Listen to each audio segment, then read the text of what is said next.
अस्सलाम वालेकुम नाज़रीन, दुनिया इलेक्शन स्पेशल में आपको खुशामदीद। मैं हूं सलमान हसन और मेरे साथ मौजूद हैं सानिया चौधरी। 10 दिन बाकी रह गए नाज़रीन। अब इलेक्शन जो है वो 8 फरवरी को होना है और उससे पहले हम देख रहे हैं कि जैसे जैसे ये दिन ये वक्त करीब आ रहा है वैसे वैसे अब सूरत हाल ये हो रही है कि जो इंतखाबी मुहिम है उसमें तेज़ी आती जा रही है। जल्द से जुलूस हो रहे हैं। अभी हम देख रहे थे कुछ देर पहले साबिक़ वज़ीर-ए-आज़म नवाज़ शरीफ साहब जो हैं वो भी मौजूद अनारकली में, और शहबाज शरीफ साहब जो हैं वो भी साबिक़ वज़ीर-ए-आज़म वो मौजूद रहे राजनपुर में जहाँ सरायकी में ख़िताब किया। बिलावल भुट्टो ज़रदारी साहब जो हैं वो आज तकरीब से ख़िताब कर रहे थे इस्लामाबाद में। तो ये जो इंतखाबी मुहिम है वो भी अब तेज़ होती जा रही है और वो लोग जो कि परेशान थे, मुश्किलात का शिकार थे और उनको गिले शिकवे थे, उन उम्मीदवारों को भी अब उनको भी उम्मीद की किरण दिखाई दे रही है, क्योंकि उनको इंतखाबी निशान अपनी मर्ज़ी के मिल रहे हैं और इलेक्शन में हिस्सा लेने की इजाज़त भी उनको मिल रही है। तो ये ओवरऑल सिचुएशन है। इसमें हमने इस इलेक्शन स्पेशल में आपसे जो है वो शेयर करनी है मालूमात, इंफॉर्मेशन। आपको बताना है कि इस वक्त जो हलके हैं मुख्तलिफ शहरों के कहाँ कहाँ पर इस वक्त जो है वो इन हलकों में कौन जो है वो कौन सा हल्का हल्का है और कौन सा हल्का भारी है। बिल्कुल। और सलमान, लोगों को ये शिकायत रही कि हलकों के अंदर डोर टू डोर कैंपेन नहीं देखी, जिस तरह पोस्टर पैम्फलेट छपते थे, उम्मीदवार घर घर आकर के दरवाजे नॉक करके उनसे वोट की बात करते थे, वो इस दफ़ा नहीं देखा। तो हमने कहा उम्मीदवारों ने तो शायद वो माहौल बनाया या नहीं बनाया, लेकिन हम थोड़ा सा माहौल बना देते हैं कि हल्का वार जो है वो हम थोड़ी सी इन्फॉर्मेशन अपने नाजरीन के साथ शेयर कर लेते हैं। तो आज क्या जिक्र हमने आज जो है वो क्या कौन कौन से हल्के हैं आज हमने जिनको अपने नाज़रीन को सबकी नज़र लाहौर पे है, सारे पॉलिटिशियंस की। तो हम लाहौर के, पंजाब का दिल है जी लाहौर, तो जाहिर सी बात है इस दिल में इसकी यहाँ के जो उम्मीदवार हैं, यहाँ के जो वोटर्स हैं, उनकी धड़कनें कितनी तेज़ी से धड़क रही हैं, क्या सोच रहे हैं, इस पर भी बात करेंगे। हल्के आज हम डिस्कस करेंगे। इस्लामाबाद, आपको पता है कि 3 हल्के हैं वहाँ के। बिल्कुल, इस्लामाबाद के भी हम हल्के डिस्कस करेंगे। तो हमें हमारे जो ब्यूरो चीफ्स हैं दोनों शहरों से वो भी हमें ज्वाइन करेंगे। मैं चाहती हूँ आप आगाज़ करें। तज्जिया भी हासिल करेंगे, ठीक है ना, और उसके लिए हमारे साथ सीनियर तज्जियाकार भी मौजूद होंगे। लेकिन दिलचस्प बात यह है कि जो हमारे ब्यूरो चीफ्स हैं वो भी तज्जियाकारों से कम नहीं है, ठीक है ना। वो भी शोज़ में बैठे होते हैं और बड़ा कमाल इन लोगों का तज्जिया होता है। तो हमने क्योंकि जिक्र करना है जनाब लाहौर के बेसिकली जो हल्के हैं मुख्तलिफ 14 हल्के हैं गालिबन, उसमें यानी 117, 118, 119, 20 और ये 130 तक जाता है। 125 तक आज डिस्कस करेंगे। अच्छा, तो शुरू किससे करें? आपका कहाँ 117। हमारे हसन रजा ब्यूरो चीफ लाहौर जो हैं वो हमें ज्वाइन कर रहे हैं, उनकी तरफ चलते हैं। हसन, अस्सलाम वालेकुम। वालेकुम अस्सलाम, कैसे हैं सलमान साहब? मैं बिल्कुल ठीक हूँ और आप जो है वो बड़ी खूबसूरत इमारत के सामने खड़े हैं। ये बताएं कि लाहौर जो कि पंजाब का दिल है, लाहौर पंजाब का सदर मकाम है और यहाँ पर जो सियासत होती है उसको सब फॉलो करते हैं, बड़ी गौर से देखते हैं। सबसे पहले तो ये बताएं कि लाहौर की जो सियासत है वो इतनी अहम क्यों है, अहमियत की हामिल क्यों है हसन?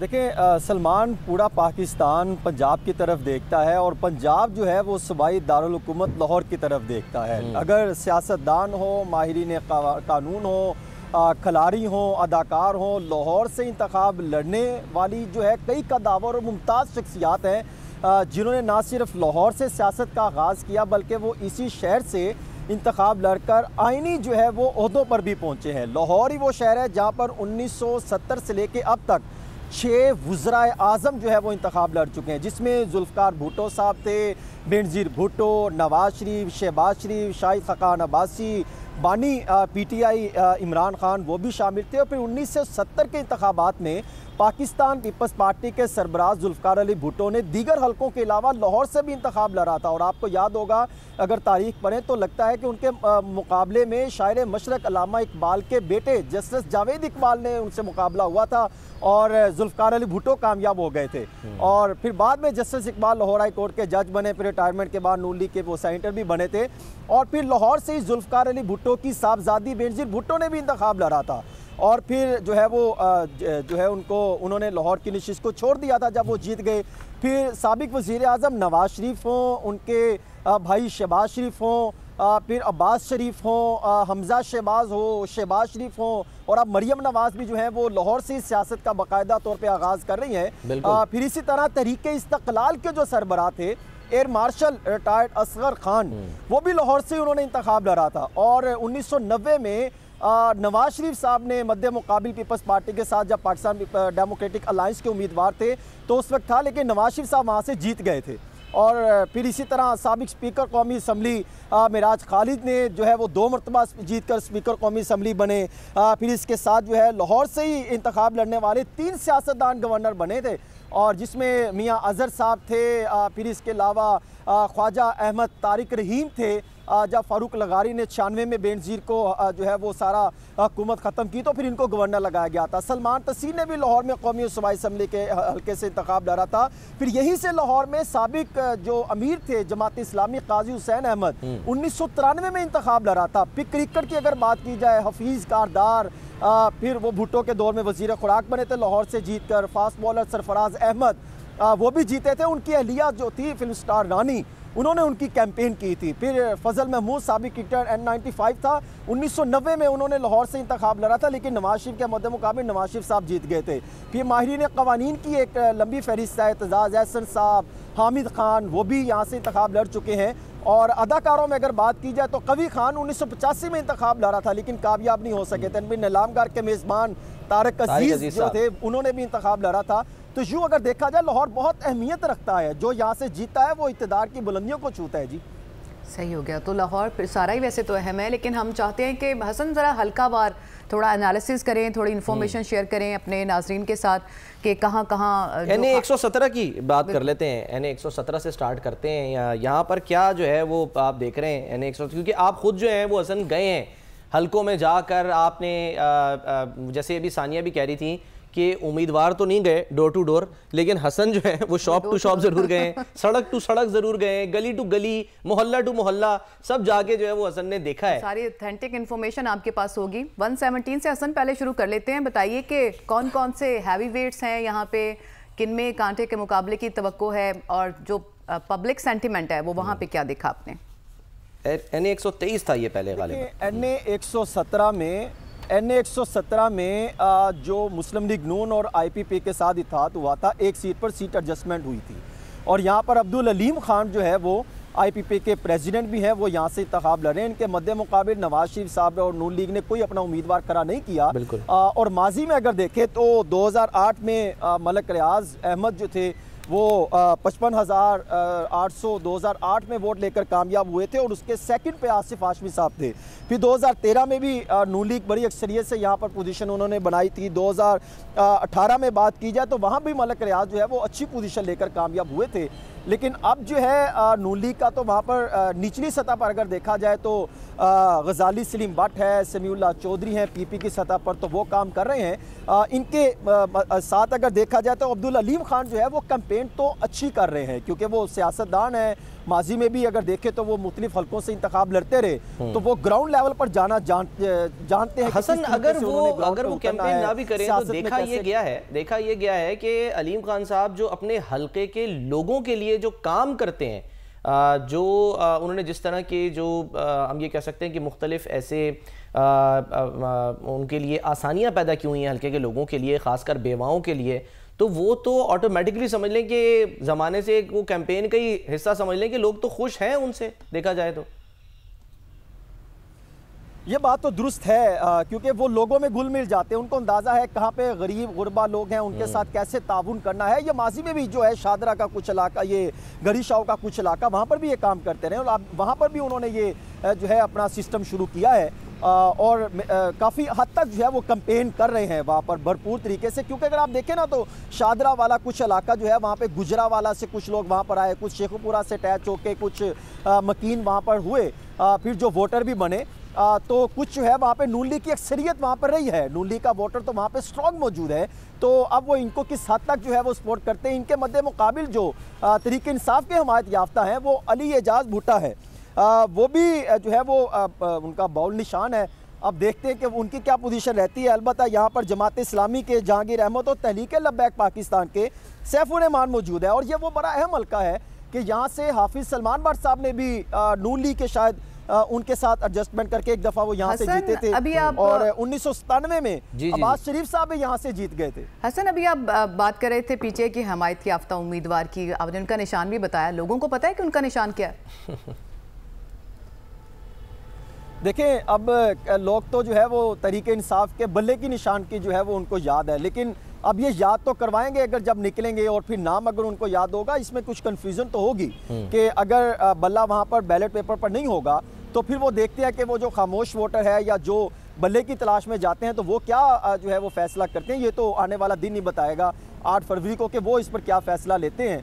अलबत्ता वहाँ पर अलीम खान साहब जो है वो काफ़ी एक्टिव दिखाई दे रहे हैं, और नीचे पीपी वाली सतह पर भी गजाली सलीम भट्ट तो उनको थोड़ा सा मुश्किल पेश आ रही है, लेकिन जो उनके साथ है समीउल्लाह चौधरी वो भरपूर तरीके से जो है वो भी एक्टिव होते दिखाई दे रहे हैं। लेकिन यहाँ पर ये हल्का बहुत अहम है। मियाँ अजहर साहब ने भी 2008 में यहाँ से इंतखाब लड़ा था, लेकिन वो हार गए थे। लेकिन मुस्लिम लीग नून का यहाँ पर जो है 117 है, एक अच्छा खासा जो है वो वोट है। अब वो उनकी कैंपेन भी कर रहे हैं किसी हद तक जो है वो अब्दुल अलीम खान की। देखते हैं कि वहाँ पर फिर अब 8 फरवरी को यहाँ पर क्या जो है वो नताए जाते हैं। और यहाँ इस हल्के में अगर क्विकली हम आगे भी, क्योंकि हमने बढ़ना है, तो थोड़ा सा ज़रा NA 118 का जो है वो जिक्र कर लेते हैं। NA 118 जो है वो बड़ा अहम हल्का है, बहुत एग्जैक्टली। और मज़े की बात यह है कि हमजा शहबाज जो हैं उनके मद्दे मुकाबिल हैं आलिया हमजा साहिबा, और वैसे ही हमजा शहबाज जो हैं वो आलिया के डसे हुए हैं ठीक है ना। वो कहते हैं कि जी सताए हुए हैं आलिया के, तो दूसरी वाली आलिया के, नॉट आलिया हमजा के, अदालत आलिया के सताए हुए ना, ज़ाहिर जो उनके मामला हो गया था। तो हसन ये बताएं कि क्या यहाँ पर तवक्को की जा रही है, क्योंकि ज़ाहिर है एक जो उम्मीदवार है वो ग्राउंड पे मौजूद है, वो जा भी रहा है, निकल रहा है, एक जो है वो नहीं है, जिनके बारे में ज़ाहिर सी बात है कहा जा रहा है कि अभी वो फ़िलहाल नज़र नहीं आ रही हैं, आ भी नहीं सकती फ़िलहाल, ज़ाहिर सी बात है। तो उससे क्या फ़र्क क्या पड़ रहा है, वोटर्स क्या कहते हैं इस पर?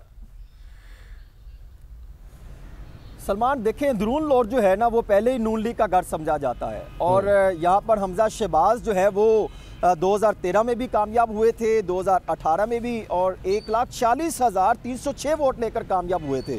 और PTI के जो थे नुमान, वो 81,000 वोट लेकर दूसरे नंबर पे थे। फिर तहरीक लब्बैक पाकिस्तान सुमेरा नूरीन थी 14,832 वोट लेकर। तो अभी भी यहाँ पर अगर आप देखें तो दरून शहर का जो बाटी गेट, दरून लाहौर का जो सारा हल्का है वो अब जो है वो हमजा शहबाज का हल्का है। वो रैलियाँ भी निकाल रहे हैं, मुलाकातें भी हो रही हैं, कॉर्नर मीटिंग्स भी कर रहे हैं, जलसों से खिताब भी कर रहे हैं। और ये इतना आम हल्का है कि 88 में जहांगीर बदर यहाँ से जो है वो उन्होंने इलेक्शन लड़ा था, और 2002 में ख्वाजा साद रफ़ीक यहाँ से इलेक्शन लड़े थे। और यानी मुस्लिम लीग नून का 2002 के बाद हम देखते हैं कि ये 2018 का जो पूरा हल्का, जहांगीर बदर साहब को हराया था उन्होंने, वो कुछ इलाके नहीं, जहांगीर 88 में उन्होंने इलेक्शन लड़ा था ना, 2002 में तो ख्वाजा साद रफीक साहब आ गए, फिर उन्होंने वो यहाँ से जीते थे। लेकिन ये एक अच्छा जो है वो हल्का है। लेकिन आलिया हमजा मलिक साहिबा यहाँ से इलेक्शन लड़ रही हैं, पहली दफ़ा वो इंतखाब लड़ रही हैं, उनका 22 निशान है। अब देखते हैं कि जो पाकिस्तान पीपल्स पार्टी के भी हैं शाहिद अब्बास साहब और TLP के आबिद हुसैन साहब हैं। कंफ्यूजन आया था शुरू में कि वो डाइस जो है वो कौन सा वाला है। एक तो वो डाइस होता है जिसपे खड़े होकर आप तकरीर करते हैं, खिताब करते हैं, एक होता है वो जो लूडो में इस्तेमाल होता है डाइस, लूडो वाला डाइस। तो उसकी कैंपेन के लिए क्या कहा जा रहा है? इसी तरह से कहा जा रहा है कि लूडो वाली डाइस को जो है वो आपने वोट देना है, उस पर ठप्पा लगाना है, या लूडो खेल के दिखाई जा रही है। अभी उस तरह इनकी कैंपेन नहीं मिल रही। लेकिन आलिया हमजा मलिक साहिबा की जो साहबजादी हैं वो किसी हद तक जो है वो कैंपेन कर रही हैं, कुछ खवातीन का ग्रुप बना के किसी हद तक मैंने देखा है कि वो, लेकिन इतनी कैंपेन नहीं है जितनी उनके मद्दे मुकाबिल हमजा शहबाज शरीफ साहब की। क्योंकि आप अंदाज़ा कीजिए, भाटी गेट हो, इसी तरह लालाजार कॉलोनी हो, मक्खनपुरा का इलाका हो, पुराना धोबी घाट हो, और कई अहम इलाका जात, वहाँ पे तो नून लीग के जो अफराद है वो कैंपेन करते दिखाई दे रहे हैं। वो ग्राउंड लेवल पर तो उनकी कैंपेनिंग हो रही है। लेकिन आलिया हमजा मलिक साहिबा जो उनके मद्दे मुकाबिल है, उनकी उस हद तक उनकी कैंपेन दिखाई नहीं दे रही। अब ये तो आपको पता है, इलेक्शन डे वाले दिन शेयर कर सकते हैं आप कि क्यों कैंपेन नहीं हो रही है उनकी तरफ से, इंपॉर्टेंट होती है। कुछ वजूहात शेयर कर सकते हैं आप, क्यों क्यों नहीं ऑन ग्राउंड हमें नजर आ रही PTI? देखिए, आलिया हमजा मलिक साहिबा जेल में है और वो उन पे खिलाफ मुकदमात हैं, उनके कभी जो है MPO के तहत भी उनको पहले गिरफ्तार किया गया, उनके तो मामला चल रहे हैं, वो तो जेल में है। लेकिन नहीं हसन, मेरी मुराद ये थी कि हम ये सुनते हैं ना कि बहुत ज्यादा इनकी सपोर्ट है, स्ट्रीट सपोर्ट बहुत ज्यादा है, हम ये देखते हैं ना कि पीटीआई की स्ट्रीट सपोर्ट बहुत ज्यादा है, तो फिर कैंपेन तो उनके और पीटीआई की तरफ से ये कहा जाता रहा है कि उनके लोग जो है उनके सपोर्टर उनके लिए कैंपेन करेंगे। तो मेरे सवाल का मकसद ये था कि ट्विटर पे, सोशल मीडिया पे, फेसबुक पे, वहां पर तो कैंपेन जो है वो डेफिनेटली चल रही है। जो आप बात करें ना, जो आप बात करें वो खामोश वोटर की बात कर रहे हैं, वो तो हमें उसका इंतजार करना पड़ेगा 8 फरवरी को कि वो खामोश वोटर क्या राय देते हैं 8 को।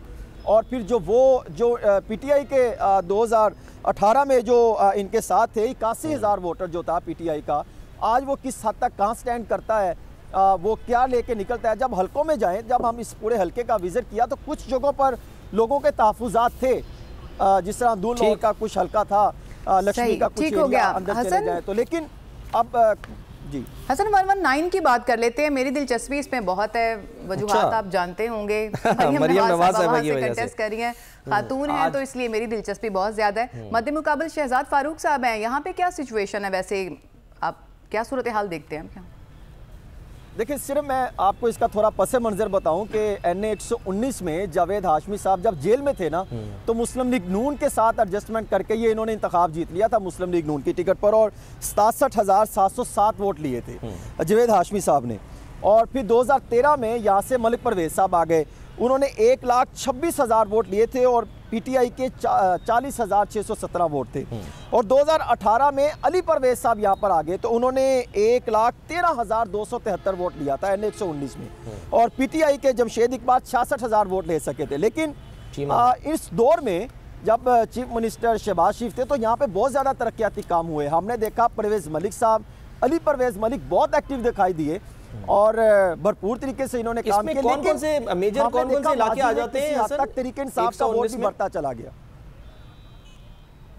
देखिए, इसमें अगर देखा जाए तो सिंहपुरा का इलाका है, शाह बुखारी है, मुस्लिम पार्क है, चाइना स्कीम का कुछ हल्का आ जाता है, फिर गुज्जरपुरा है, फिर माधुलाल है, शहाब कॉलोनी, गुलशन शहबाज, आती पार्क, अलकादर स्कीम, फिर बांदरोर का कुछ हल्का आ जाता है, फिर महमूद बूटी का, मोमनपुरा, दारोगा वाला के कई अहम इलाका जाता है। लेकिन यहाँ पे मरियम नवाज शरीफ साहब को पहली दफ़ा इसलिए उतारा गया है कि तमाम सर्वे करने के बाद उनका अंदाज़ा था कि ये बेहतरीन हल्का है, यहाँ पे जीता जा सकता है। लेकिन इनके मद्दे मुकाबिल सनम जावेद थी।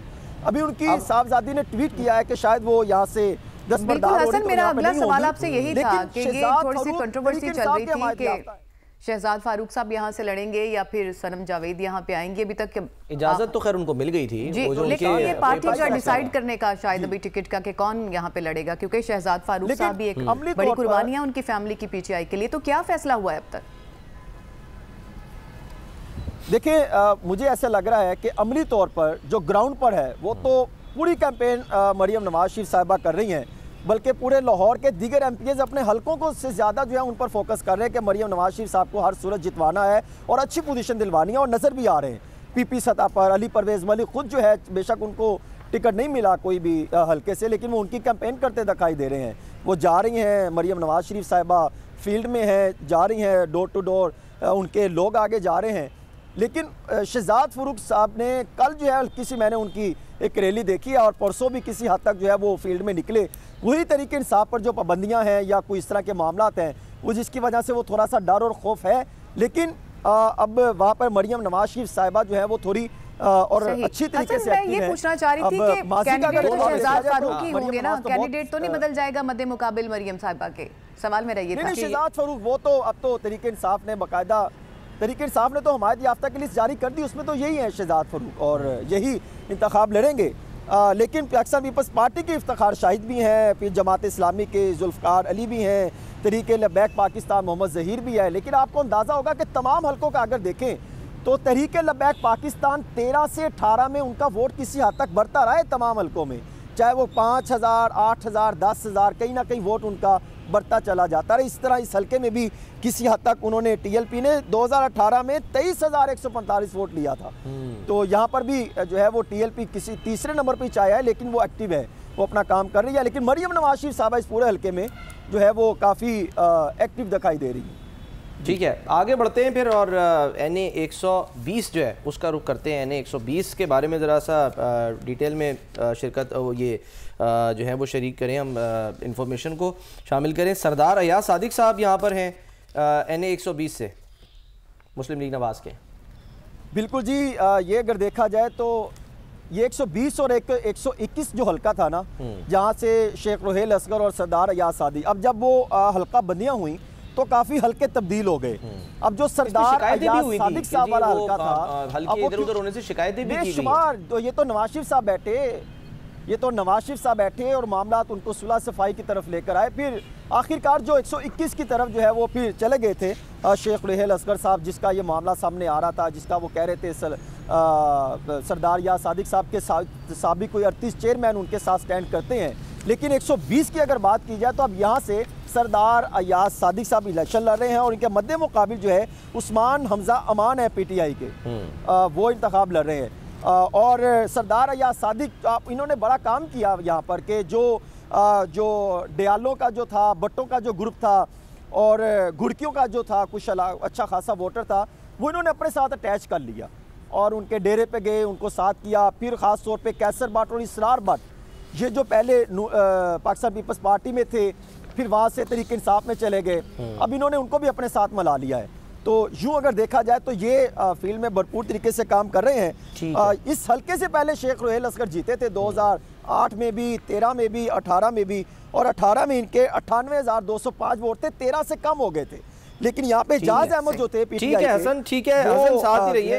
हसन ने जो है ना वो बरादरियां जो हैं वो भी गिनवा दी हैं। तो जब हम ब्रेक पे जा रहे हैं, ब्रेक से वापस आएंगे तो ये भी ज़रा पूछेंगे कि जी जो कहा तो यही जा रहा था कि जी अब वो मसला ख़त्म होता जा रहा है आहिस्ता आहिस्ता, लोग मंशूर की बुनियाद पे जो है ना वो वोट बहुत स्ट्रॉन्ग है अभी भी बरादरियों का सिलसिला। एग्जैक्टली, लेकिन हमने साथ साथ इस्लामाबाद जो है वहाँ भी जाना है, तो ब्रेक ले लेते हैं। ब्रेक के बाद वापस आएंगे तो इस्लामाबाद और पिंडी के हल्के हैं उस पर भी आपको डिटेल से बताएंगे।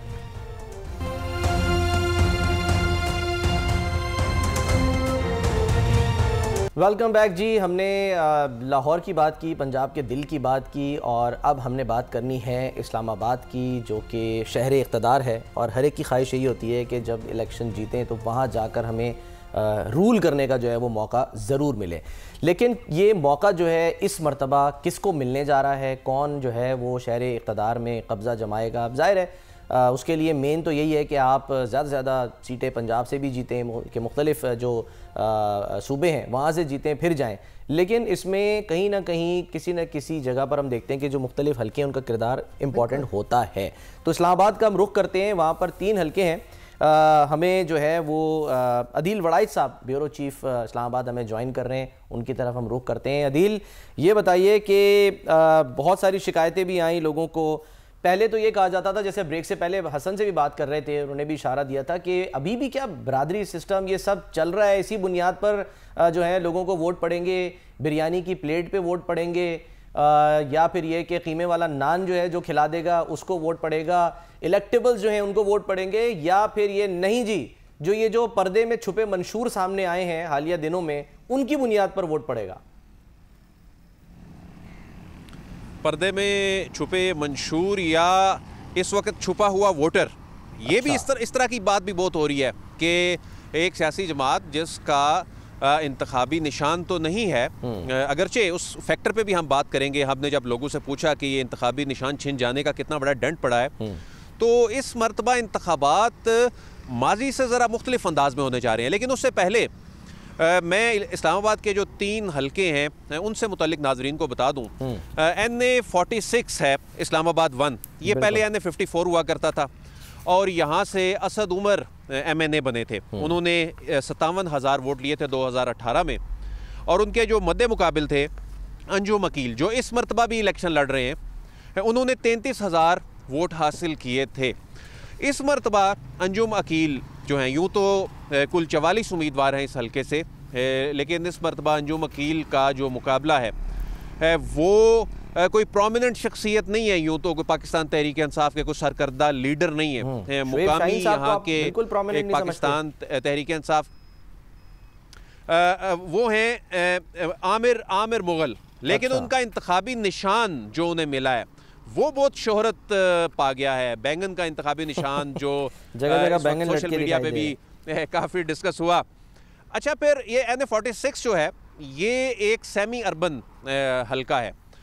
इसमें हमेशा से जमात इस्लामी बड़ी एक्टिव रही है। जमात इस्लामी के मियाँ असलम यहाँ से इलेक्शन लड़ रहे हैं और उनकी बड़ी वर्किंग नज़र आती होती है, वो बड़े एक्टिव जो है जमात इस्लामी के रहनुमा यहाँ पर नज़र आते हैं।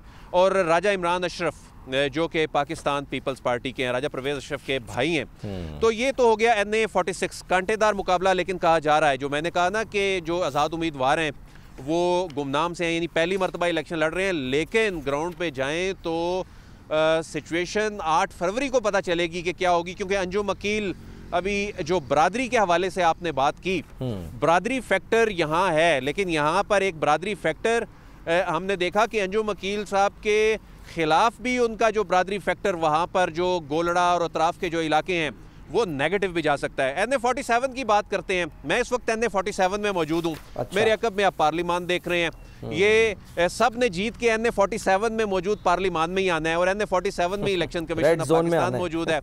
NA-47 में साबिक जो चेयरमैन पीटीआई यानी बानी पीटीआई वो यहाँ से, ऐसा ही है दिल 2018 में, और उस वक्त बानी पीटीआई ने जो वोट लिए थे 93,000 थे, और जो शाहिद खान अब्बासी साहब ने जो वोट लिए थे वो 44,000 वोट लिए थे।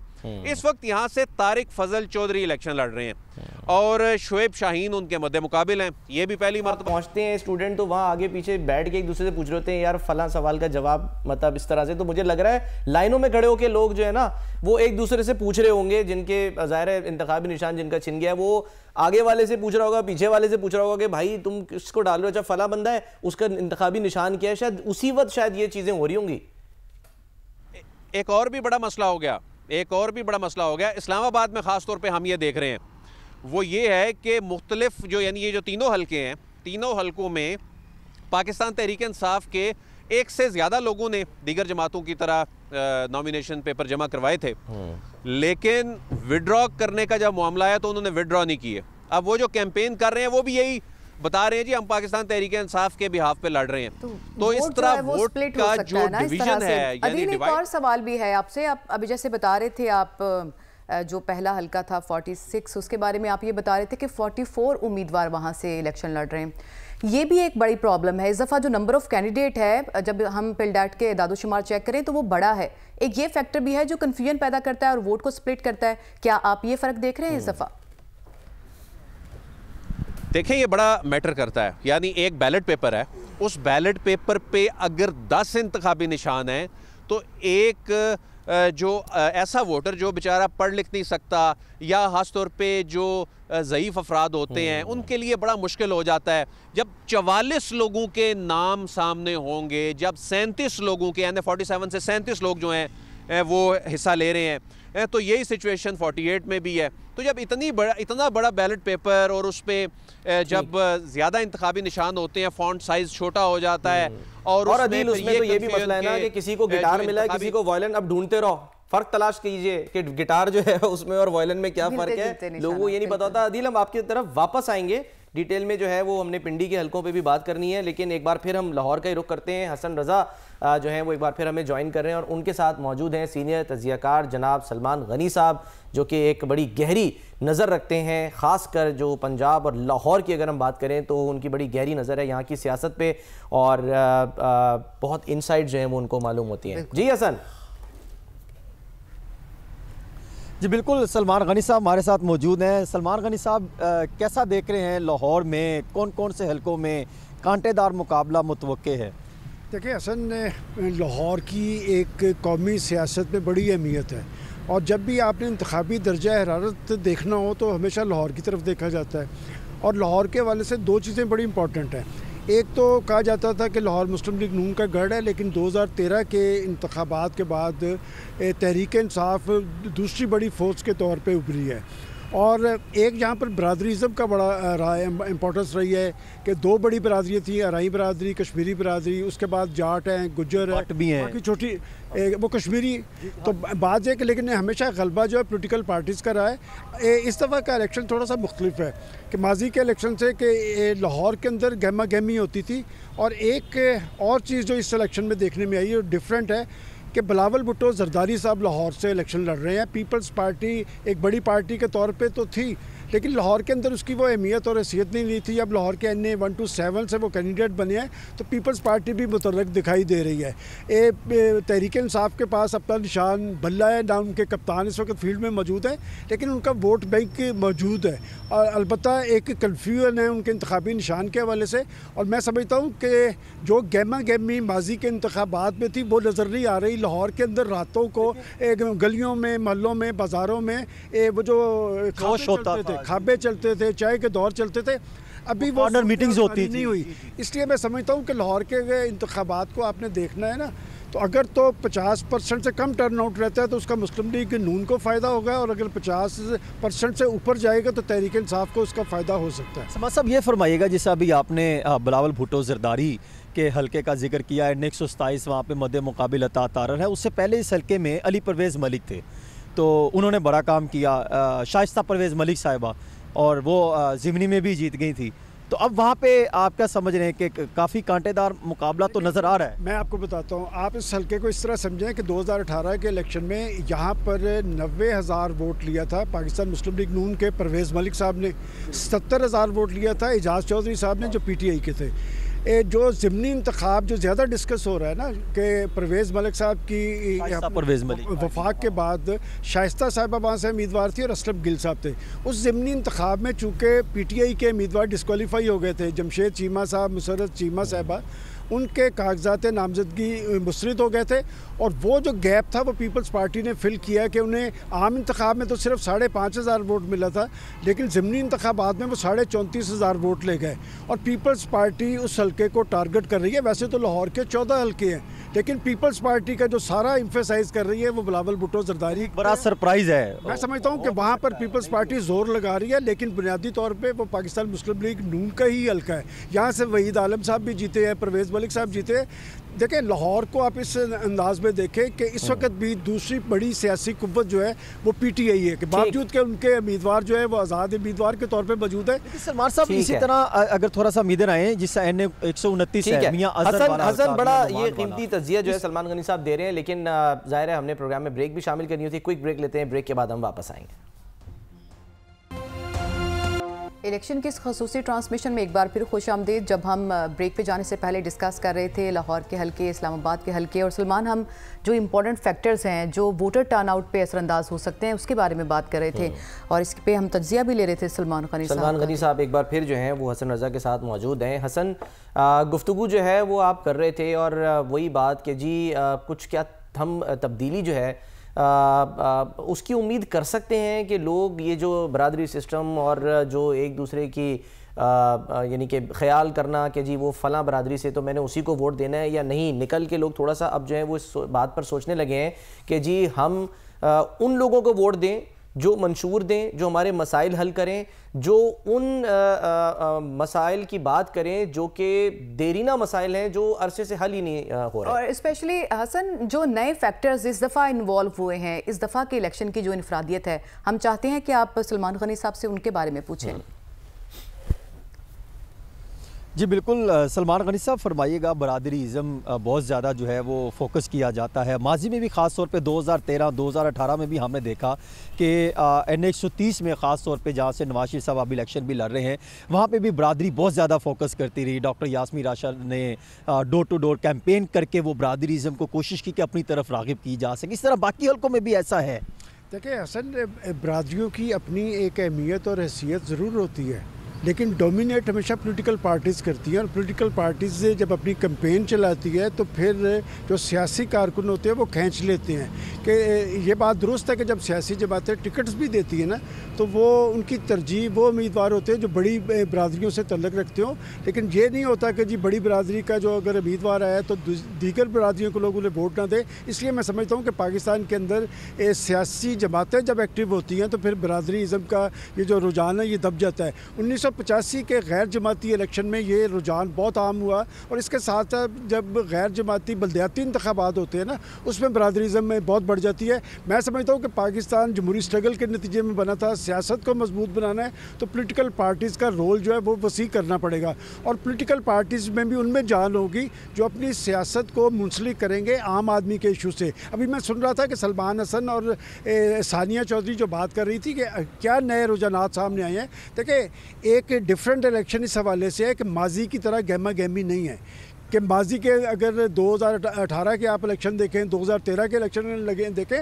लाहौर के अंदर रौनक लगी होती थी। जनाब रात के वक्त बैठक में लोगों के दूसरी पार्टी समासा जब दूसरी पार्टी अब रही नहीं, सबस चाहे खाबे, अब वो चीज़ें नज़र नहीं आ रही। ये क्यों नहीं आ रही? ये पाकिस्तान की पॉलिटिकल पार्टीज़ के लिए लम्हे फिक्री है। और एक और बात है, देखिए, जब हम ये कहते हैं ना कि गहमा गहमी तारी नहीं हुई, उसकी एक वजह ये बनी है कि इस दफ़ा पॉलिटिकल पार्टीज़ ने, ख़ास तौर पे दो बड़ी पॉलिटिकल पार्टीज़ ने, पाकिस्तान मुस्लिम लीग नून ने और तहरीक इंसाफ ने, अपने इंतखाबी उम्मीदवारों का ऐलान जो है बड़ी तख़ीर से किया है। और जो बात हम मंशूर की कर रहे हैं ना, मेरा ख्याल मंशूर उस तरह से मैटर नहीं करते।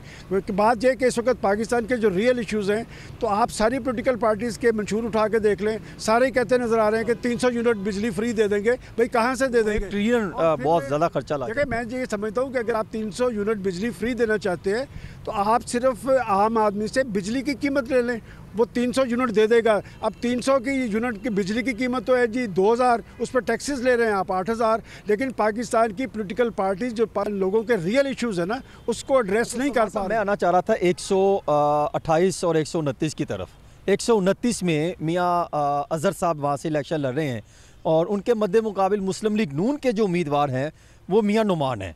और माजी में यहाँ से महर इश्तियाक साहब जीते थे, लेकिन उनको टिकट नहीं दी कौमी असम्बली की, लेकिन वो नीचे चले गए। आपकी बात समझ, ये लाहौर की वो सीट है, इस सीट को अराई सीट भी कहा जाता है कि बहुत ज़्यादा वोटर है। यहाँ से जीतने वाला भी अराई होता है, हारने वाला भी अराई होता है। 2018 के अंदर महर इश्तियाक साहब हारे थे, हमाद अजहर साहब जीते थे, दोनों अराई थे। इस दफ़ा भी जो जीतेगा मियाँ अजहर साहब और मियाँ नुमान के दरमियान कंपटीशन है और टफ कंपटीशन है। जीतने वाला भी अराई होगा और हारने वाला भी अराई होगा। यानी आप क्या देख रहे हैं ग्राउंड पर? तो आपने भी कुछ मालूमात ली होंगी, आप तो बल्कि उस पूरे इलाके को जानते भी बड़े डिटेल में। देखिए, असल में मैं जो लाहौर के अंदर देख रहा हूँ ना, मेरे नज़दीक ज़्यादा इम्पोर्टेंस ये है कि इस दफ़ा लोगों में एक खामोशी है।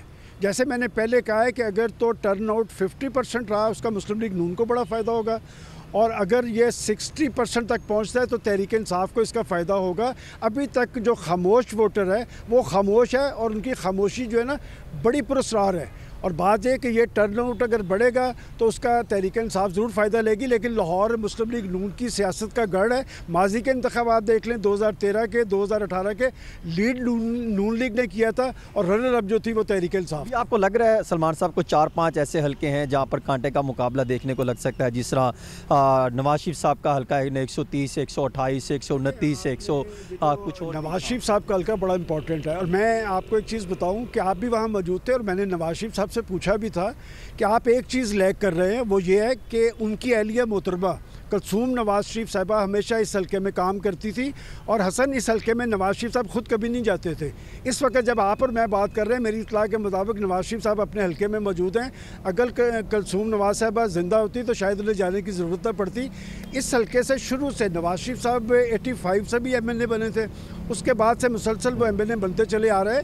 और डॉक्टर यास्मीन राशिद साहिबा की जो उनसे लीड थी नवाज शरीफ साहब की 40 से 50 हज़ार की होती। सलमान गनी साहब, सर आप सुन पा रहे हैं हमें? नवाज साहिबा जी सर, मैं ये पूछना, आपने क्योंकि जिक्र किया है, जिक्र किया है आपने जिक्र किया है डॉक्टर यास्मीन राशिद का, तो आपको याद होगा कि नवाज शरीफ साहब के बाहर जिस तरह वो गए थे तो उस पर भी उन्हीं को तनकीद का निशाना बनाया गया था कि जी ये तो यास्मीन राशिद साहिबा जो हैं उनकी वजह से जो है वो इजाज़त मिल गई और चले गए। ज़ाहिर है वो उस वक्त सारे मामला देख रही थी सेहत के। तो आपको लगता है कि ये उनके लिए बड़ा अच्छा एक यानी कि मौका है, गो कि वो ठीक है अंदर हैं, वो जेल में हैं, वो भी बाहर नहीं है, लेकिन एक मौका है कि वो जो उन पर एक तनकीद होती थी उस तनकीद का दाग वो धो सकें? क्या ख्याल है? देखिए, बात यह कि डॉक्टर यास्मीन राशिद साहिबा 3 इलेक्शन यहाँ से लड़ चुकी हैं, और नवाज शरीफ साहब का जब वो मुकाबला कर रही थी तो लीड बहुत ज़्यादा थी, और जब कलसूम नवाज साहिबा के मुकाबले भी थी लीड बहुत कम हो गई थी। डॉक्टर यास्मीन राशिद साहबा को एक हमदर्दी का वोट ज़रूर मिलेगा, लेकिन नवाज शरीफ साहब भी जिस सूरत हाल के अंदर वापस आए हैं ना, उनके लिए भी एक हमदर्दी मौजूद है। देखिए सलमान, ये पाकिस्तान मुस्लिम लीग नून का जब हम जिक्र करते हैं ना, तो इसमें नून जो है वह नवाज शरीफ साहब का है कि मकबूलियत नवाज शरीफ साहब की है, जमात नवाज शरीफ साहब की है, पॉलिसीज़ नवाज शरीफ साहब की है। और माजी की उनकी 3 हुकूमतों को जब लोग देखते हैं ना, तो लोग ये समझते हैं कि इसके आने से हमें रिलीफ मिलेगा। ये जो 16 माह की कारकर्दगी का अदबे कारकर्दगी का लोड है, वो भी नवाज शरीफ साहब। सलमान साहब, अगर 130 की बात जिस आप कर रहे हैं, वहाँ पे तो जिस यास्मीन राशिद साहिबा डोर टू डोर कैंपेन करती थी, मोनी रोड पे उन्होंने बहुत काम किया और दीगर कई यहाँ मुलाकात, मैंने खुद उनको देखा। तो अब यास्मीन राशिद साहिबा तो जेल में है, लैपटॉप उनका निशान है, और उनके मद्दे मुकाबिल नवाज शरीफ साहब भरपूर तरीके से वो कैंपेन कर रहे हैं। बिलाल यासीन साहब जो नीचे हैं MPA का, वो भी उनको सपोर्ट कर रहे हैं नवाज शरीफ साहब को पूरी। लेकिन एक पार्टी तो ग्राउंड से तो गायब है ना। देखें, मैं नहीं समझता ग्राउंड से गायब। देखें, इस वक्त तहरीक इंसाफ का वोट बैंक मौजूद है, खामोश है। असल बात यह है कि क्या तहरीक इंसाफ का वोट बैंक के पोलिंग स्टेशनों से जा पाएगा। और माजी के अंदर देखा जाए तो वही पार्टी हमेशा इलेक्शन जीती है जो अपने वोटर्स को पोलिंग स्टेशन तक ले जा सकती है। ये भी एक मैनेजमेंट है। एक मैं सवाल और सलमान गनी साहब से करना चाह रहा हूँ। आप लोग कह रहे हैं हसन, सलमान गनी साहब कह रहे हैं ना कि खामोश है, आपने भी कहा खामोश है। तो जो इतवार यानी जो गुज़िश्ता रोज़ था, उसमें तो कॉल दी गई थी कि भैया आप निकलें और आप जो है वो अपनी कैंपेन भरपूर तरीके से जो है वो शुरू करें। तो कल का क्या तज्जिया है सर आपका, सलमान गनी साहब, कि वो अभी भी खामोश ही हैं, वो निकलेंगे, वो बस 8 तारीख को ही निकलेंगे खामोशी तोड़ के? सलमान ने आपका क्वेश्चन बड़ा वैलिड है। बात यह कि बानी तहरीक इंसाफ ने कॉल दी थी, पार्टी किसी हद तक मुतर्रक ज़रूर हुई है। मैं लाहौर के हवाले से ये नहीं कह सकता कि यहाँ पर कोई बड़ा मुजाहरा हुआ है, लेकिन उनके वर्कर्स निकले ज़रूर हैं। एक खौफ और राज की फ़ज़ा है और समझा ये जा रहा है कि शायद उनके पीछे जो इंतज़ामी ताकत है वो लगी हुई है। अगर कुछ 10 या 100 या चंद 100 भी लोग निकलते हैं तो वो एक अलामत होती है। और खौफ और राज की फ़ज़ा जो होती है, उसमें अगर पॉलिटिकल वर्कर निकलता है तो आप उनको अंडर एस्टिमेट नहीं कर सकते। कल को सलमान, मैं आपको एक बड़ा इंपॉर्टेंट चीज़ बताता हूँ कि आज तो खौफ और राज की फ़ज़ा है, लेकिन जब पोलिंग स्टेशन होंगे तो आप किसी वोटर को पोलिंग स्टेशन पे जाने से नहीं रोक पाएंगे। और पोलिंग स्टेशन पे पहुंचने वाला वोटर अपनी मर्जी से वोट कास्ट करेगा। मैं इसलिए कहता हूं कि अभी तक की फ़ज़ा से आप ये अंदाज़ा नहीं लगा सकते कि लाहौरियों का रुख किस तरफ है। अलबत्ता ये बात मैं ज़रूर कहता हूँ कि माजी के अंदर चंद रोज़ पहले ये पता चल जाता था कि लोगों की रो किस साइड पर और कौन सी पार्टी जीतती नज़र आ रही है। इस वक्त एक गोमगो की कैफियत है, और गोमगो की कैफियत भी इसलिए है कि वो इंतखाबी माहौल जो माजी के अंदर लाहौर की पहचान रहा है वो अभी तक नजर नहीं आ रहा। सलमान गनी साहब, अभी आपने कहा कि 8 फरवरी को उनको रोका नहीं जा सकेगा। कल जब कॉल दी गई थी संडे के लिए तो उम्मीद यही जाहिर की जा रही थी, क्योंकि 9 मई के वाकयात के बाद एक पहली कॉल थी अपने वर्कर्स को रोड्स पे निकालने की। तो उम्मीद ये थी कि सारी पॉलिटिकल पार्टीज अपने जलसे कर रही हैं, एक्टिविटी कर रही हैं, तो ये लोग भी निकलने दिए जाएंगे। कुछ ऐसा हुआ नहीं। 8 फरवरी के बारे में आप श्योर है ना कि कोई हिडन टैक्टिक्स नहीं होंगे? सब स्मूथली ऑपरेशन। हंगामाराई भी हो गई ना वहाँ पर, तो देखिए ना वो 3 तलवार पे वो मुकदमे भी हो गए। देखिए ये सवाल आपका बड़ा इंपॉर्टेंट है। बात ये कि इस वक्त निगरान हुकूमत और इलेक्शन कमीशन ये कहते नज़र आ रहे हैं कि हम पाकिस्तान के अंदर आज़ादाना इंतखाबात करवा रहे हैं। ये किस हद तक आज़ादाना है ये तो पूरी कौम भी देख। पाकिस्तान पीपल्स पार्टी ने भी प्रेस कॉन्फ्रेंस की है। उन्होंने कहा कि लाहौर पुलिस उनके मुखालिफ को सपोर्ट कर रहे हैं, उनको सपोर्ट नहीं कर रहे। देखिए हसन, ये जो सियासी कुव्वत होती है ना, ये चलते पानियों की तरह होती है। इसके आगे आप रुकावट बांधने की कोशिश करें ना तो पानी दाएं बाएं से निकल जाता है। ये जो चंद दर्जन या चंद 100 वर्कर्स आपको निकलते नजर आते हैं, माजी के अंदर मुस्लिम लीग नून के साथ भी यही हुआ। तहरीक निजात में क्या था, क्या पाकिस्तान मुस्लिम लीग नून की उस कुव्वत पे असरअंदाज हो पाए है? मेरा ख्याल हमें दायरों के सफ़र से निकलते हुए अगर आगे की तरफ बढ़ना है तो फिर पाकिस्तान की पोलिटिकल लीडरशिप को, ये जो शख्सियात पे आ गई ना सारी सियासत, इसको ख़त्म करना पड़ेगा। सियासत की मजबूती और पाकिस्तान में जमहूरियत की मजबूती का दारोमदार पॉलिटिकल फोर्सेस के तर्ज अमल पे है। तो सर इसके लिए तो फिर इसका मतलब है सबसे बड़ा इम्तिहान जो है वो पीटीआई का ही होगा कि उनके जो बानी है चेयरमैन, वो तो इस वक्त है ही नहीं सामने ना, बिल्कुल यानी इलेक्शन लड़ रहे हैं ना किसी प्लेटफॉर्म पे नजर आ रहे हैं सिवाय सोशल मीडिया के, वो भी आर्टिफिशियल इंटेलिजेंस के थ्रू, तो उनका इम्तिहान होगा सबसे बड़ा। दिलचस्प है, जरा 2018 पे चले जाएं, उनकी लीडरशिप भी जेल के अंदर मौजूद थी, मरियम नवाज साहबा भी जेल में थी, नवाज शरीफ साहब भी जेल। मैं यही तो कह रहा हूँ कि अगर इस तरह हर दफ़ा एक प्राइम मिनिस्टर जेल में होता है, हर दफ़ा एक प्राइम मिनिस्टर नाहल होता है, आखिर क्या वजह, ये प्राइम मिनिस्टर करते क्या हैं कि इनको जेल भी जाना पड़ता है, ये नाहल भी हो जाते हैं? क्या पाकिस्तान की सियासी माहौल के अंदर एक ऐसा इलेक्शन नहीं होना चाहिए कि जिसमें कोई ये उंगली ना उठा सके ये कि इंतखाबात हर हवाले से आज़ादाना है?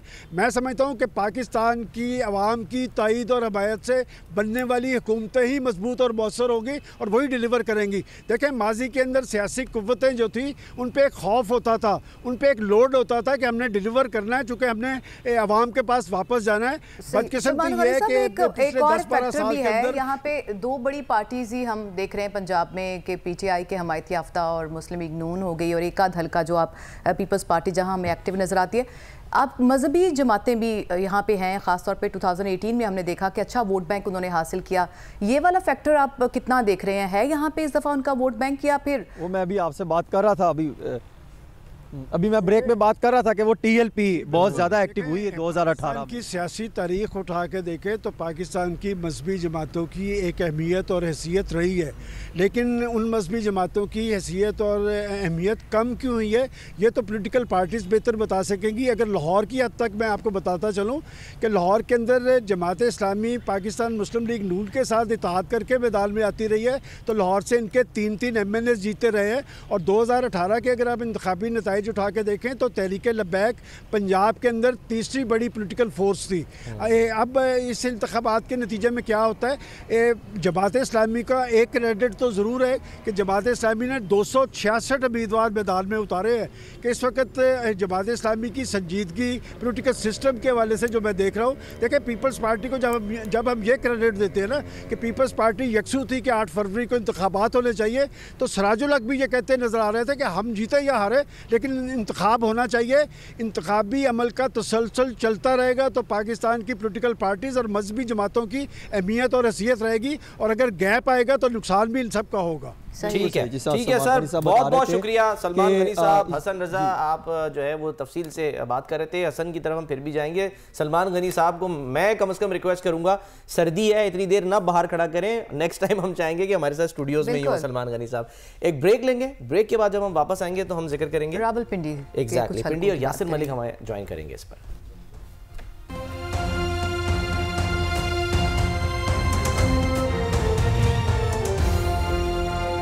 वेलकम बैक जी। हमने बड़ी तफसील से बात की है लाहौर के हलकों पर और इस्लामाबाद के हलकों पर। अब ज़रा हम रुख करते हैं पिंडी का, क्योंकि वहाँ पर जो हलके हैं 6 हलके हैं, एक हलका जो है वो अलग हो गया है मरी का, जिसमें शायद खागान अब्बासी साहब थे। तो यासिर मलिक है हमारे साथ। यासिर, आपके पास क्या डेटा है, इन हलकों में कौन से हैवी वेट्स मद्दे मुकाबिल हैं और क्या सूरत हाल देख रहे हैं आप?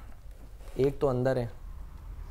बहुत शुक्रिया सलमान हसन साहब। देखें, जो पहले 2018 के आम इंतखाबात थे, उन इंतखाबात में तो रावलपिंडी डिवीज़न की कौमी असम्बली की 7 सीटें हुआ करती थीं, लेकिन इस दफ़ा 2024 के जो आवाम इंतखाबात होने जा रहे हैं इसमें रावलपिंडी डिवीज़न की 6 सीटें हैं और एक मरी की जो सीट है उसको अलग कर दिया गया है। हल्का NA 51 मरी वाला जो है उसको अलग कर दिया गया है, और इसके अलावा जो रावलपिंडी के अब 6 हल्के हैं जिनमें हल्का NA 52, 53, 54, 55, 56 और 57 जो हल्का है वो इसमें तमाम हल्के जो हैं वो इस रावलपिंडी डिवीज़न में शामिल हैं। अगर NA 56 की बात की जाए तो शेख रशीद और इसके साथ साथ शहरियार रियाज जो कि पाकिस्तान तहरीक इंसाफ के हमायत याफ्ता उम्मीदवार हैं लेकिन आज़ाद उम्मीदवार के तौर पर सामने आए हैं, उनके दरमियान में कांटे का मुकाबला है। इसी हल्के में पाकिस्तान मुस्लिम लीग नून के हनीफ अब्बासी जो हैं वो भी इलेक्शन में हिस्सा ले रहे हैं और उनका भी मुकाबला इन दोनों उम्मीदवारों के साथ कांटे का होगा। इसी तरह अगर NA 57 की बात की जाए तो वहाँ पर शेख राशिद शफीक जो कि कलम दवात के निशान पर इलेक्शन लड़ेंगे, और इसी तरह से पाकिस्तान मुस्लिम लीग नून के बैरिस्टर दानियाल चौधरी जो है वो इनके मद्दे मुकाबिल हैं, और पाकिस्तान तहरीक इंसाफ की हमायत याफ्ता जो हैं सिमाबिया ताहिर आज़ाद उम्मीदवार के तौर पर सामने आई हैं। चूँकि रावलपिंडी के ये 6 बड़े हलके हैं और हमारे नुमाइंदे अवैस अब्बासी जो हैं उन्होंने डिटेल से इन हलकों को कवर किया जब नॉमिनेशन पेपर जमा हुए, और अब इन हलकों में कौन कौन से अहम उम्मीदवार हैं, किन में कांटे का मुकाबला होगा, और इलेक्शन की गहमा गहमी इस वक्त रावलपिंडी में कैसी है। हमने ये तो देखा कि 2 रोज़ में 2 बड़ी सियासी जमातों ने रावलपिंडी लियाकत बाग में अपना जलसा किया, और जिसमें मुस्लिम लीग नून के सदर शहबाज शरीफ जो हैं उन्होंने खिताब किया और रावलपिंडी की आवाम को यकीन दिलाया कि उनके जो बुनियादी मसाइल हैं उनको हल किया जाएगा। इसी तरह chairman people's party Bilawal Bhutto Zardari ने भी कल खिताब किया और उन्होंने भी यकीन दहानियाँ करवाई हैं। तो वैसे बहुत शुक्रिया। ये बताएं कि हल्का एन ने 55, 56, 57 किस तरह की पोजीशन जो है वो आप इनमें देख रहे हैं, और क्या समझते हैं कौन से उम्मीदवारों के दरमियान कांटे का मुकाबला है? Thank you Yasir. अगर रावलपिंडी की बात की जाए तो रावलपिंडी के तीनों हलकों में जो है बहुत तगड़े उम्मीदवार हैं। नून लीग की अगर बात की जाए तो उनके भी हनीफ अब्बासी जो है वो ऑलरेडी जीत चुके हैं।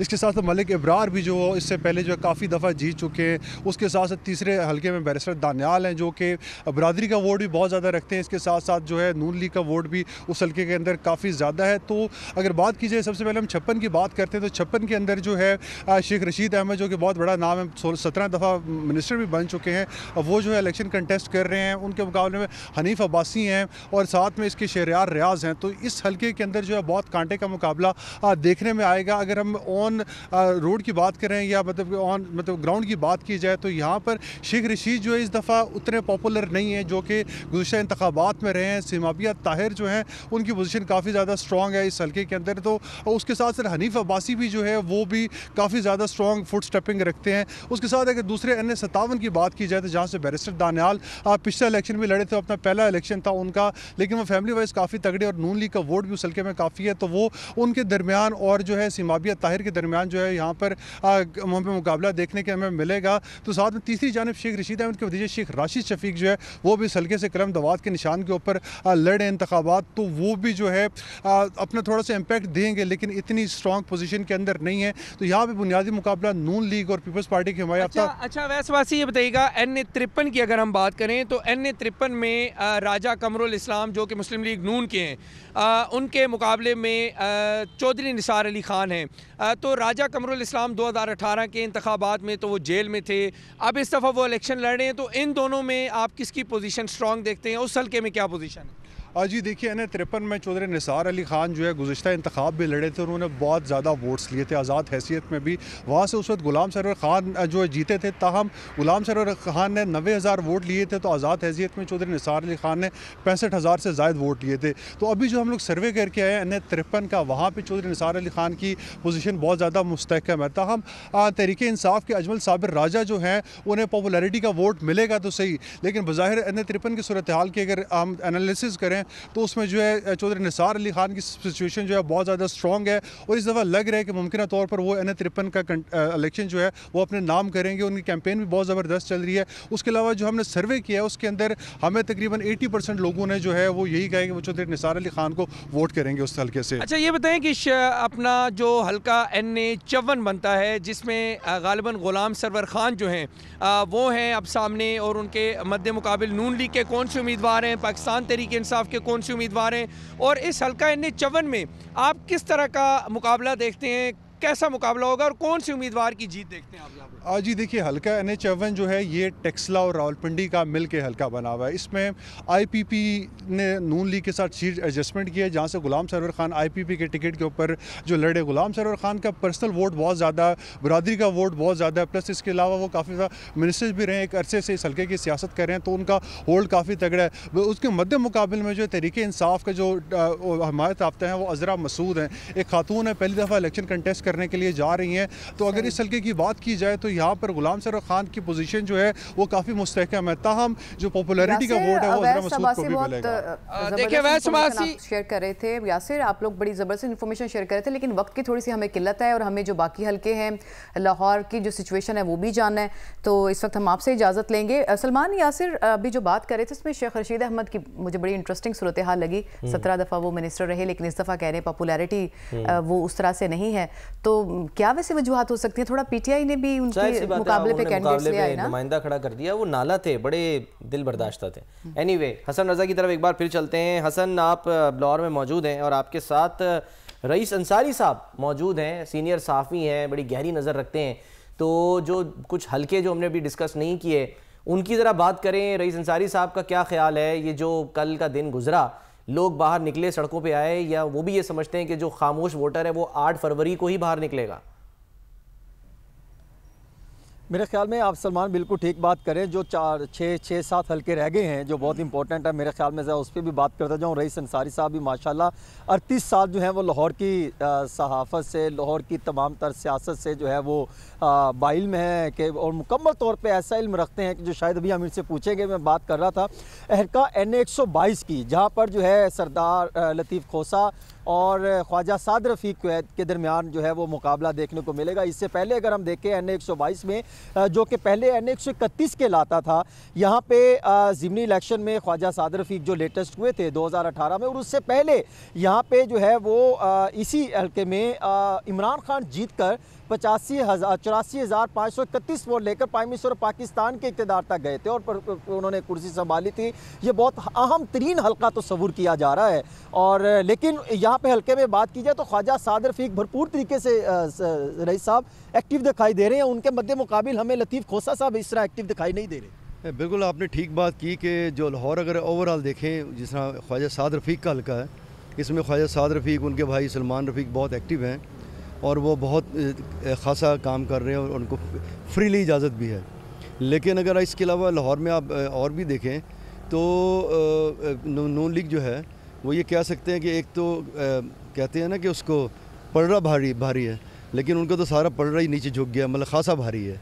और उसमें जो भारी होने की वजूहत है वो आपके सामने हैं, क्योंकि पंजाब में जो पिछला 2018 का इलेक्शन देखे उसमें 2 ही पार्टियाँ थीं, या तहरीक इंसाफ थी या नून लीग थी। पीपल्स पार्टी की 4-5 सीटें इस बार शायद 6 हो जाएं, लेकिन ये 2 ही पार्टी इलेक्शन लड़ती थी।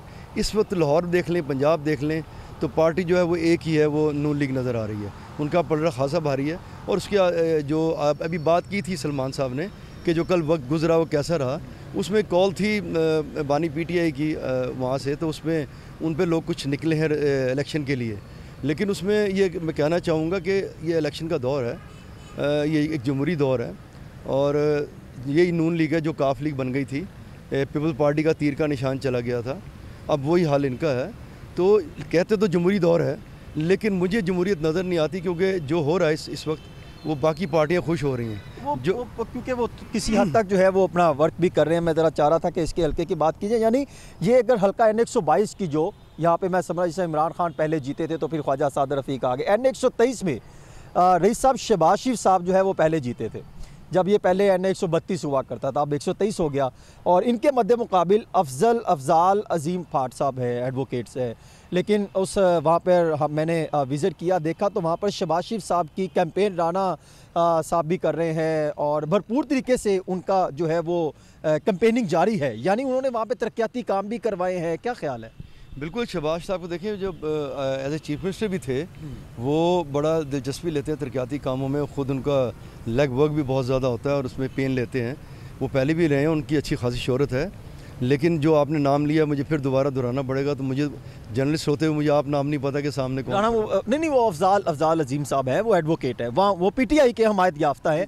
हाँ, लेकिन राना मुबशर साहब वहाँ पे भरपूर एक्टिव हैं। वो अपने NA 123 में भी, NA 124 में, जहाँ से वो ख़ुद भी इलेक्शन लड़ रहे हैं, और NA 124 में ज़मीर अहमद साहब हैं तहरीक इंसाफ के, जिनको डोलफर मिला है, तहरीक इंसाफ के हमायत याफ्ता है NA 124 में। बिल्कुल, NA 124 में उनको ज़रूर मिला है, लेकिन NA 124 में जो उनके हैं वो खोकर बरादरी है, उसमें सैफ खोकर और अफजल खोकर है। वो सैफुल मुल्क खोकर NA 126 है, हाँ, जहाँ पर मलक तोकीर खोकर और सैफुल मुल्क खोकर के दरमियान मुकाबला है। और आपको पता है मलक तोकीर खोकर साहब को जो निशान मिला है वो बाउल है। और वहाँ पर मैं सिर्फ आपको बताऊं, 2018 में मलक करामत खोकर जो हैं वो तहरीक इंसाफ से जो है वो कामयाब हुए थे 64,850 वोट लेकर, और नून लीग के सैफुल मुल्क खोकर 55,000 वोट ले सके थे। लेकिन यहाँ पर हमने देखा कि जो बरादरियाँ हैं ना, खोकर, मलक, जट, कश्मीरी और अराई, और आपको पता है आपकी अंसारी बरादरी भी यहाँ पर काफ़ी कुछ रहती है। नहीं, बिल्कुल आप ठीक है, वो थोड़ी सी तकसीम थी, लेकिन अब कोशिश कर रहे थे कि करामत खोकर साहब, क्योंकि उनके शायद कागजात जो एक्सेप्ट नहीं हुए, तो वो तोकीर साहब करें। देखिए, वो आपने ठीक कहा कि यहाँ बरादरीज़म ख़ासा काम आता है। बरादरीज़म जो है ना, जो मैंने देखा है, पहले जो मैकेनिज़्म था उसमें जो सबब एरिया उनमें तो बहुत काम आता है, लेकिन शहरों में थोड़ी सी सियासत चेंज हो गई है और स्पेशली 2018 के इलेक्शन के बाद ऐसे चेंज हुई। आप देखेंगे पहले ये होता था कि घर का जो सरबरा अगर एक सीट किसी की सपोर्ट करता तो सारा घर उसका सपोर्ट करता था, लेकिन वो मैकेनिज़्म चेंज हुआ। इस तरह मैकेनिज़्म चेंज होने के साथ साथ बरादरियों का मैकेनिज़्म भी चेंज हुआ। जिस तरह सलमान साहब ने बात की थी, अराई बरादरी जो है इस इशरा में बहुत ज़्यादा है, वहाँ सीट ही अराइयों को दी जाती है, वो सपोर्ट करते हैं ताकि उनके वोट बढ़ जाएँ।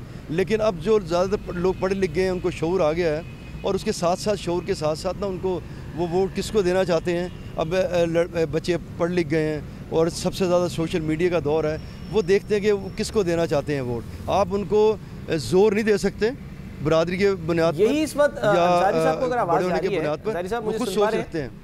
ये जी सबसे बड़ा जा रही है जी यही सवाल है ना कि जो नौजवान वोटर है वो एक तो बाहर निकले, क्योंकि जाहिर है सर वोट जो है ना कम से कम वो आपने ट्विटर पे नहीं देना, वो फेसबुक यूट्यूब या किसी और प्लेटफॉर्म पे नहीं देना, उसके लिए जाना पड़ेगा। वो निकलेंगे जाएंगे तो ही वोट जो है वो कास्ट होगा। अब वो एक अलग बात है कि जी इंतखाबी निशान ढूंढे, मिलता है नहीं मिलता, ये सारा ये उनका देखिए अपना दर्द सर है, उन्होंने खुद जो है वो इसको ओवरकम करना है किसी तरीके से। लेकिन अगर वो निकलते ही नहीं ये सोच के कि जी हम तो बस सोशल मीडिया पे किसी को वज़ीर आज़म बना देंगे, तो सर फिर तो हनूज दिल्ली दूरस्त। क्या ख्याल है सर? देखिए बिल्कुल आपने सलमान साहब सही बात की कि सोशल मीडिया पे बहुत है, लेकिन मैंने देखा है मैंने जो सपोर्टर थे पीटीआई के उनमें वो निशान ढूंढते उन्हें तलाश करते मैंने ज़्यादा नहीं देखा। जो बहुत गहरे सपोर्टर हैं वो तो तलाश करते हैं, लेकिन मैंने घरों में भी देखा है जो सपोर्टर नज़र आते हैं वो ये तगदो नहीं ज़्यादा कर रहे कि ये कौन कहाँ खड़ा है। अब देखिए हो सकता है मैं गलत हूँ, लेकिन उस दिन ज़्यादा टर्न आउट हो जाए।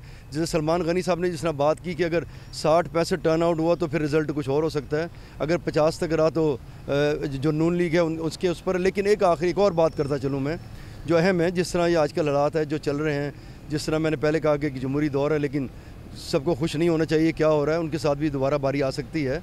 अब देखते हैं कि जिस तरह खौफ और रास है कि जो पीटीआई उसके जो पोलिंग एजेंट है वो डर के पोलिंग स्टेशन तक आते हैं या नहीं आते हैं। डे की मैनेजमेंट काफ़ी जो है वो टेक्निकल तरीके से होती है, लोगों को घरों से निकालना, लेकर जाना, फिर पोलिंग स्टेशन तक, फिर अंदर, फिर इसमें एक अच्छी खासी ये तो दिन बताता है। रईस साहब, NA 128 में सलमान अकरम राजा और यहाँ पर भी आपको पता है कि सीट एडजस्टमेंट हो गई, ओन चौधरी साहब वहाँ पर इलेक्शन लड़ रहे हैं। अब सलमान अकरम राजा साहब भी किसी हद तक मैं देख रहा था पूरे लाहौर में एक वो जो उनका हल्का बनता है कैंपेन कर रहे हैं, और चौधरी साहब भी बहुत कोशिश कर रहे हैं, और मुस्लिम लीग नून की ये सीट थी। और सिर्फ मैं आपको बताऊं 2018 में यहाँ से शफकत महमूद साहब जीते थे और 2013 में भी शफकत महमूद साहब जीते थे और उनकी पोजीशन स्ट्रॉन्ग थी, लेकिन अब शफकत महमूद साहब ने कागजात वापस ले लिए, वो उन्होंने दस्तबरदारी का ऐलान कर दिया। जी, शफकत महमूद साहब वो इलेक्शन नहीं लड़ रहे, लेकिन उन्होंने ऐसा कोई किसी के खिलाफ या सपोर्ट भी नहीं किया, सपोर्ट नहीं की बिल्कुल। लेकिन उसमें अहम बात यह जो आपने की, इस हल्के में मैंने जहाँ ओन चॉइस साहब बहुत मेहनत कर रहे हैं, इसमें नून लीग की पूरी सपोर्ट है क्योंकि उनके अलाई हैं, लेकिन यहाँ मैं पहला आदमी देखा है पीटीआई का, सलमान अकरम राजा खासी मेहनत कर रहा है। मैंने उन्हें फिरते देखा है, उनकी कैंपेन अच्छी देखी है मैंने। हॉल में उन्होंने कुछ कॉर्नर मीटिंग्स का भी इनेकाद किया है, रैलियां भी निकाल रहे हैं। हाँ, उस हल्के में जब वो उनको मैंने खासा काम करते देखा, एक अच्छा मुकाबला नज़र आ रहा है। उस बाद में पता चलेगा कौन जीता कौन आ रहा है, वहाँ एक अच्छा मुकाबला नज़र आ रहा है। ओन चौधरी भी बड़ा ग्राउंड पर मैंने देखा वो काम कर रहे हैं। वो ओन चौधरी ने पीटीआई के जो बानी पीटीआई उनसे सीखा हुआ ना, तो वो खासा काम वो भी कर रही है। सर अंसारी साहब, एक यहाँ पर क्योंकि आपने जिक्र कर दिया है तो ये देख लें कि जो वकला हैं तहरीक इंसाफ के, वो ऐसा ना हो कि ग्राउंड में अपनी कैंपेन उस तरह से ना कर सकें। खुदा ना खास्ता, मतलब हम ये तो नहीं कह रहे कि वो जीते हारे, लेकिन खुदा ना खास्ता हार गए तो उधर जो नुकसान बानी पीटीआई को हो रहा है उनके ना होने से कि वो पेश नहीं हो पा रहे, तो ये जो है ना अजीब सी सिचुएशन ना बन जाए। जी बिल्कुल, आप ठीक कह रहे हैं कि जो सूरत हाल है, जो वकला हैं इस वक्त जो बाहर निकले हुए हैं, और ये कह लें कि 90% तो वकला को टिकट मिली हुई है, क्योंकि दूसरे को मुश्किल था, क्योंकि जो वकला हैं उनको थोड़ा बहुत एज है कि वो कैंपेन भी कर लेते हैं, कैंपेन ज़रूर कर रहे हैं, लेकिन वहाँ नून लीग बहुत मजबूत है और उनके साथ नून लीग जो है पूरी भरपूर तरीके से चल रही है। उधर भी NA 117 में भी हमने देखा, वो भी भरपूर तरीके से अब्दुल अलीम खान साहब को सपोर्ट कर रही है। जो NA 117 की बात आपने की, वहाँ जिस तरह अलीम खान का वर्क कर रहे हैं, उनकी वलाई सीट है, उस तरह ओन चौधरी नहीं कर पा उस तरह ओन चौधरी उस तरह वो प्ले नहीं काम नहीं कर पा रहे। रहीम खान जो है वो पहले भी यहाँ MP रह चुके हैं, उनका इस हल्के में काम अपना ज़ाती काम भी है और जिस स्पीड से वो वर्क कर रहे हैं उस तरह उस हल्के में काम NA 129 रईस साहब हमाद अजहर साहब जीते थे यहाँ पे लास्ट टाइम 1,05,824 वोट लेकर, और मेहर इश्तियाक साहब 2013 में जीते थे 1,14,000 वोट लेकर, लेकिन 13 से 14 के दरमियान देखें 68,000 से 1,05,000 हमाद अजहर ले गए थे। ठीक थी, हवा भी थी उस टाइम चल रही थी तहरीक इंसाफ की हवा, लेकिन इस दफ़ा हमाद अजहर साहब के वालिद साहब हमाद अजहर मियाँ अजहर साहब साबिक़ गवर्नर भी रहे और उनका असर सुख भी है, पूरा हल्का उनसे मोहब्बत प्यार भी करता है, मैंने देखा है ग्राउंड पर जाकर, लेकिन उनके मद्दे मुकाबिल मियाँ नुमान साहब हैं और मुझे लगता है कि शायद मेहर इश्तियाक को टिकट ना मिलने का गुस्सा भी है, शायद वो अपनी भी वो MPA पे लड़ रहे हैं और फिर इस हल्के में मियाँ असलम इकबाल साहब का भी बड़ा स्ट्रॉन्ग वोटर है। वही बात अभी सलमान गनी साहब भी बात कर रहे थे कि यहाँ पे अराई वोट भी बहुत ज़्यादा मैटर करता है।